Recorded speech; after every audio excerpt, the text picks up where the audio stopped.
各位弟兄姊妹平安，我哋繼續研讀以西結書，今日已經嚟到第5講啦，就係講第44、45、46呢3章嘅聖經。雖然呢3章聖經係繼續講呢一個嘅新嘅聖殿，天上邊啱啱前幾章以西結所見到呢個好宏偉、好靚、好美麗、好偉大嘅聖殿，而家佢就講到新嘅敬拜。喺呢座聖殿裏邊，我哋做乜嘢呢？只有一個嘅目的，就高舉神、榮耀神、敬拜神。我哋嘅人生，一個跟隨主嘅人生，都有一個嘅目標，我哋要敬拜我哋嘅主，尊主為大，我哋嘅一生要榮耀主嘅聖名。所以我哋向各位挑戰，你嘅人生係咪以榮耀主為你最高嘅目的呢？喺一本信約嘅書裏邊，有啲信仰問答，第一條問題就問，你嘅人生為乜嘢而活？如果我今日都同樣問你呢個問題，你人生為乜嘢而活？你會點答呢？佢嘅答案就話，我嘅人生以榮耀神為目的，我以榮耀神為我人生最大嘅成就。我只有一件事，就係定義高舉神，將榮耀歸俾神。人哋見到你嘅一生，會唔會將榮耀歸俾神呢？求神幫助我哋每一個都朝呢個目標，我哋一齊去努力，一齊去跟隨主，一齊叫我哋嘅生命見證我哋嘅神。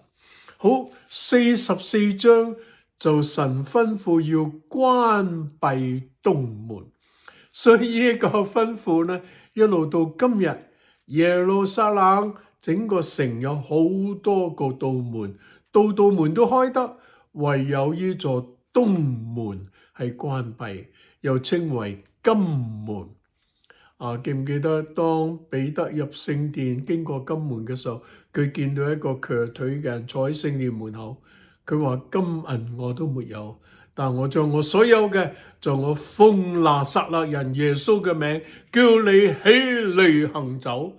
嗰個人立時就起身行走啦，因為只有耶穌嘅名係最有能力權柄嘅。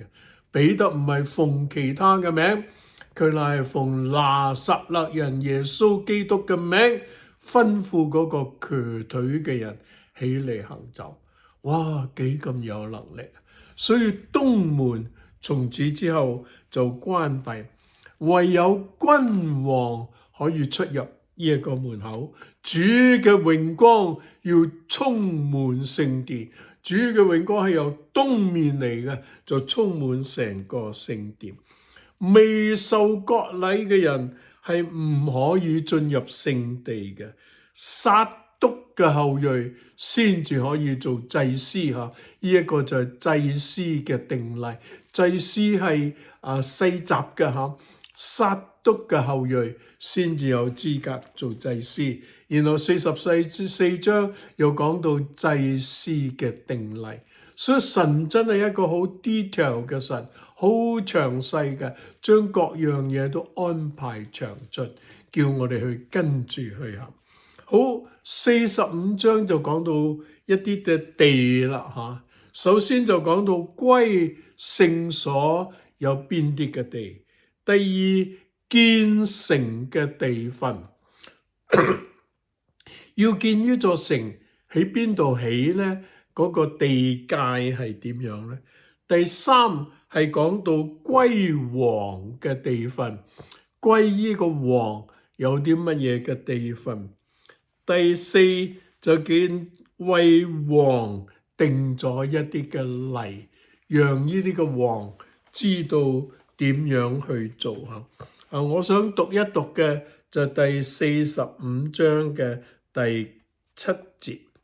第9節，45章嘅第9節，主耶和華如此說：以色列嘅王啊，你哋應當知足，要除掉強暴同埋搶奪嘅事，施行公平同埋公義，唔再勒索我嘅民。這是主耶和華說的。就佢吩咐啲王要行公平公義，唔准再勒索百姓。所以佢為王定咗一啲例，雖然你貴為君王，但你同樣要遵守神所定嘅律例、誡命、典章。所以今日我哋必須要依照神為我哋所定嘅誡命、律例、典章，好好去遵行。點解以色列人咁守律法呢？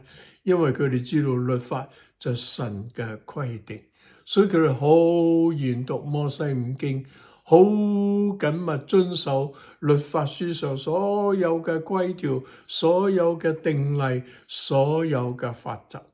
今日我哋基督徒有時係太放鬆我哋以為我哋係新約嘅時候，哇！我哋好多自由我哋中意點做就點做我中意點行就點行。唔係我哋同樣要規規矩矩按着次序去行，同埋我哋一定要熟讀，無論係舊約嘅經文、新約嘅經文，呢啲都係神為屬佢嘅人所定嘅好多嘅律例規條，根據神嘅規定去行嘅人，你就有福啦。所以我哋必須要按照律法典章規定而行雖然有時我哋覺得舊約已經太耐啦冇錯，舊約就新約嘅基礎嗰啲都係反照新約裏邊一啲好重要嘅教義，一啲好重要嘅事件，所以舊約係唔可以廢掉嘅。耶穌都講過，律法嘅一點一畫都不能廢去，都要成全。喺新約嘅時候，就將舊約帶俾我哋好多嘅亮光，我哋就對舊約有更多嘅明白。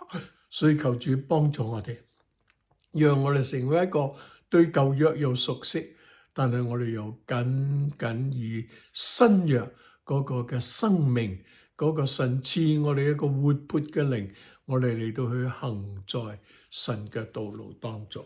好，46章就係獻祭嘅例啦。首先佢係講到君王獻祭嘅例，跟住就講庶民，即係一般嘅老百姓獻祭嘅例，繼續就係王子承繼產業嘅定例，然後最後就講祭司烹呢個祭牲嘅例。因為嗰啲嘅獻祭好多時候就係一啲生嘅肉嚟嘅，咁有一部分就要燒在祭壇上，咁餘下嗰啲咧就歸祭司為佢哋嘅食物嚟到供養呢一批嘅祭司。咁祭司點樣烹人哋為獻祭遺留落嚟屬於佢哋嗰份咧？咁呢度就有好多嘅規定啦。所以以西結書44、45、46呢3章就講到地啦，講到點樣去分嗰啲嘅地啦，然後就獻祭等等嘅吩咐。所以以西結係一個好信服神嘅先知，神吩咐佢講乜，佢就按照神所啟示俾佢嘅嚟到講出嚟。我哋成日都話以西結書係由神開始，由神嚟到結束。成卷書神將佢嘅意象，將佢嘅話賜俾呢位先知，呢個先知就忠忠心心按照神所吩咐嘅，神俾佢見到乜嘢佢就寫乜嘢，神叫佢講乜嘢佢就講乜嘢，神吩咐佢點樣做佢就點樣做。以神開始，結束嘅時候亦都係以神嚟到結束。如果我哋嘅人生同樣我哋未出舞台啊，神已經認識你，神已經揀選你，神已經知道你嘅人生嘅道路係點樣，所以我哋由開始一路到我哋走完人生路結束，都喺神嘅手中，都喺神嘅眼中，讓我哋真係行走呢條人生路，我哋只誇我一生冇後悔，因為我係緊緊跟從神而行。我鼓勵各位弟兄姊妹都能夠立志，我一生認定主在我人生嘅目標，我為主而活，我為榮耀神而活，我緊緊跟隨主行，做一個愛主、樂意侍奉主、為主而活、見證主嘅信徒。所以願神大大賜福俾你，幫助你，讓你嘅人生以神為樂，以榮耀神為目標。願天父賜福俾各位。